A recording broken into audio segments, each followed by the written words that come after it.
Welcome to A Dose of Feel Good. I'm your host, Whitney Bischoff, and today we are talking about don't take it so personally. You can see full show notes at doseoffeelgood.my.canva.site. Now let's dive into today's episode.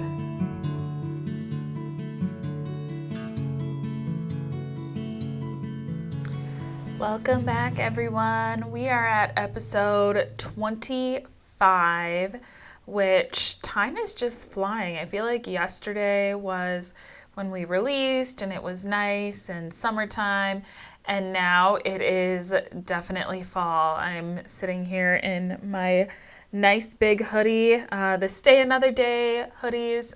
Shout out. I love these hoodies. They're super nice and have a ton of reasons for those that might be struggling to choose to stay each day and just the beauty that's in the world. So I think it's rather fitting for recording our podcast episode today. Our topic today is don't take it personally. And I am definitely someone that does tend to take things rather personally. And so I think this is a really great reminder for myself as well that we tend to get upset over so many things, big, little, somewhere in between, because we think when people are talking to us or when we feel like things are being done to us, we think it is about us and what we've done or what we haven't done. When I would say, from my experience, 9 times out of 10, when we get upset over something, it's not even about us. They're not, the other person or people, they're not even thinking of us. But yet we take it so personally. As humans, we are born to be selfish. Even as babies, we cry because we're hungry.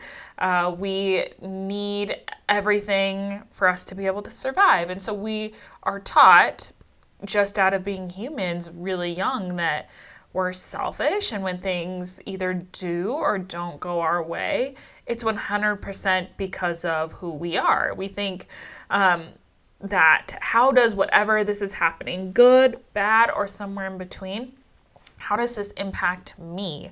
We're not really thinking about the other person's perspective or point of view of what might be going on. And I think especially for the overthinkers of the world, which is definitely me, we tend to spiral a little bit. So when we have one thing that happens to us, even when it isn't necessarily about us, but we make it about us, then we start to create this narrative in our head that isn't even real.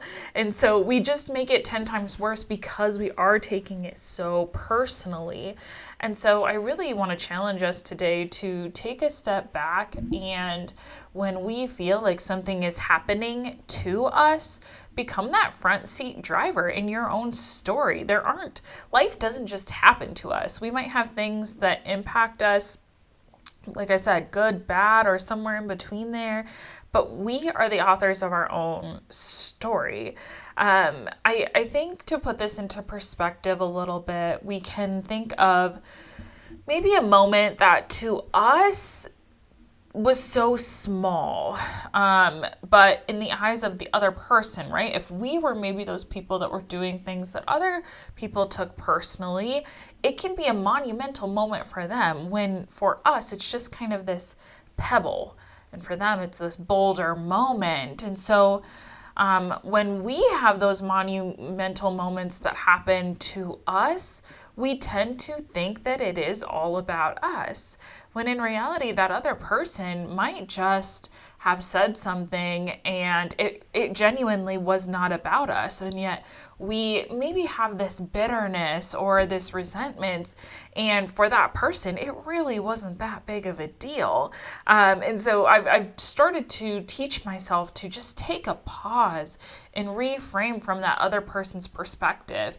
Sometimes putting some dialogue to maybe this is what they were thinking in that moment, and just genuinely believing that people are coming to us with positive intent.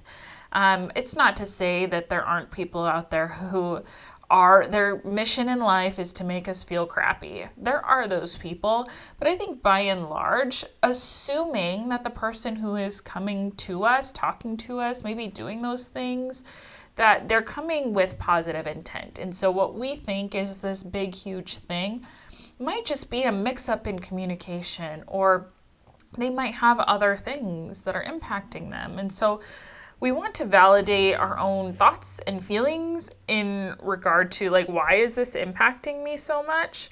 But also recognize that whatever this moment is, it might not be as big of a deal as we've made it out to be, because we tend to go there. So when we expand our sphere a little bit, so when I talk about that sphere, it's like that perspective. When we're expanding that, we can understand, one, how much impact we really do have. So I think that's that moment where for us, it might just be saying something. I am a big proponent of, I know I've said this in previous episodes, of compliments, of telling people I'm proud of them. And for me, it's just part of who I am. Like, I don't think they're that big of a deal moments, but for someone who has never reminded of what makes them so fabulous, or that they have made all these strides, that can be monumental for somebody else. And so really expanding how that perspective of how big of an impact that can have for others. But I think then when it's happening to us, when we experience whatever this hard thing is, and we do take it personally, just understanding that there might be more going on for that other person. And most people do have a lot going on that we just don't know about.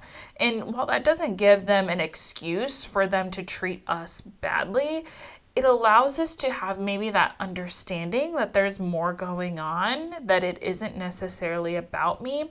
And we can approach those moments from curiosity rather than from bitterness. I think there's a few different ways to demonstrate what this actually looks like. So what comes to mind right away are like the bullies of the world, or I just say the mean people. We all have those people that we just feel like are just mean.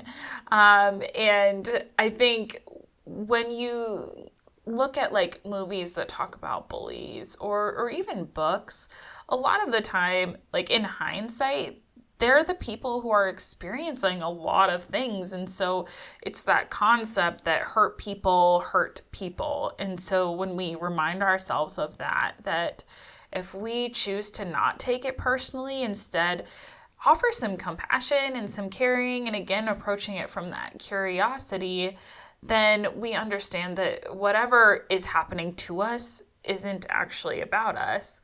And I have a few of these people or moments that definitely come top of mind. And I think I let it hurt and leave this deep wound that has had a really lasting impact. And I've done a lot of healing, but now that I look back at it, I can see, like, in hindsight, was that they had their own trials they were dealing with. And while it doesn't excuse, again, that behavior for treating others badly, but it does kind of open that perspective that it wasn't about me. I can rely on what I bring to the table and know that it's really great. And at the end of the day, if someone chooses to be mean, I'm just going to approach it in that they have more going on and that it really isn't about me. And I think that allows us to really move through those moments so that they don't have as big as a lasting wound that they might have on us, or that impact. And I think this is important for a variety of reasons. One, when we decide to approach from that curiosity lens, we become less bitter to those people that ultimately we have no control over. And they might have, again, those things that are going on. But I think when we change that narrative, we are also less reactive for when things we think are about us aren't actually about us. And I think that's definitely a win. We move to this place of forgiveness, which there's so much peace in that. But then also moving through that there is hope and healing, because there it's not, again, it's not about us at the end of the day. And even if it is, even if they like are those people that just want to bring you down, if we just have that perspective that they're hurt as well, then we tend to move past it quicker.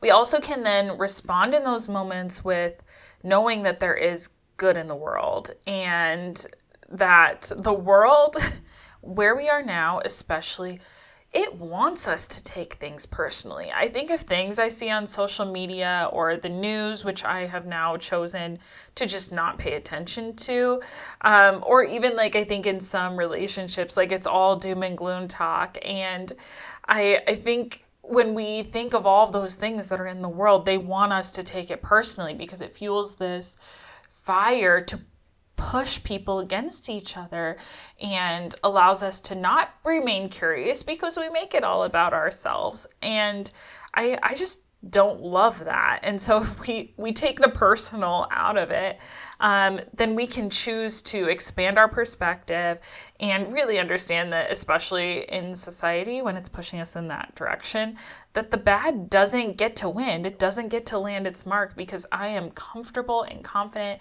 in who I am and what I bring to the table. And I'm not going to take it personally. Even if someone does try to make it personal, I'm just going to choose that they have more going on. And I'm going to give myself that dialogue because it allows me to work through that. I also am then not making it about them. And I think it's that give and take of both, right? I'm not going to take it personally, but I'm also not going to allow them to make it personal either.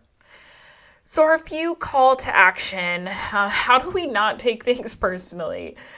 It's a practice, y'all. It doesn't just happen overnight. I wish I could magically just be like, oh, I'm not going to take things personally anymore. But I think we all know that there's those moments that can irritate us really quickly. But the whole goal here is, how do I practice this so that way those moments or those people don't have that lasting impact? Because I don't want y'all to feel sometimes feels like there's this gaping wound and I'm just starting to stitch it back together.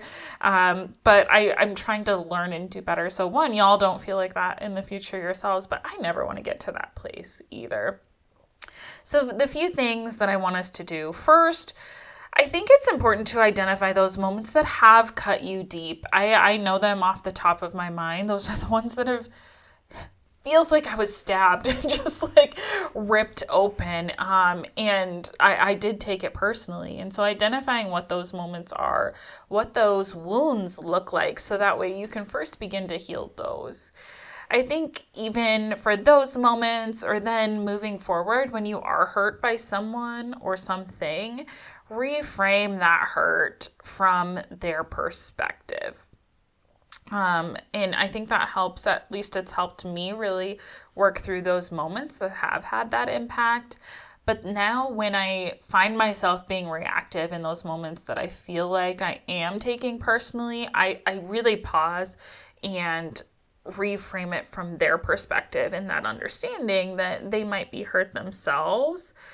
It also, this is the diva in me a little bit, the sass, if you will. Allow yourself not to let them win. So even if they are making it personal and we're trying to reframe those thoughts, when we choose to change that dialogue to that curiosity lens, it allows us to remember, I'm not going to let them win. Again, I'm the author of my own story. And then moving forward, when we've kind of healed those moments, when we have that mindset, we can understand that when we feel attacked, whether that's in a conversation, whether that's with what's said to us, whatever that might look like, it allows us to really pause. And I'm definitely someone that I fall back on who I am and being comfortable and confident in what I bring to the table. So I'm not going to take it personally, because it might be a jab at your character or whatever that looks like, but I know that's not the real narrative of who I am. And I want to be surrounded with people who build me up, who are saying those proud moments, those compliments, those things like that. And I don't have to then sit in those spaces anymore where I do feel like it's personal, or it's just kind of digging the knife into those wounds, if you will. So if we're comfortable and confident in who we are, and that understanding that I'm not going to take it personal because it's not about me, we really start to change that trajectory to not have those hurt moments have that lasting impact. And I just think that is really one of the biggest wins that we can have. So with that, I'm going to wrap up today's episode. I got a little excited there. So I hope the next time that, you feel like it is a personal thing, that you expand that perspective. One, that there might be more going on, and that two, they might not even know that it's having that big of an impact on you. So thanks for joining me this week. I hope you enjoyed it, and make sure to take some of those nuggets and really put them into practice, because I know it's made a lasting impact on my life, and I hope it can do the same for you as well. Thank you so much for listening, and I hope you are feeling ready to conquer the week and let your impact ripple out to the world around you. Let's connect on Instagram and Threads at Dose of Feel Good Podcast. If you're loving the podcast, I'd love it if you'd hit that subscribe button and leave a review. Until next time, share your own dose of feel good and never underestimate the power of positivity.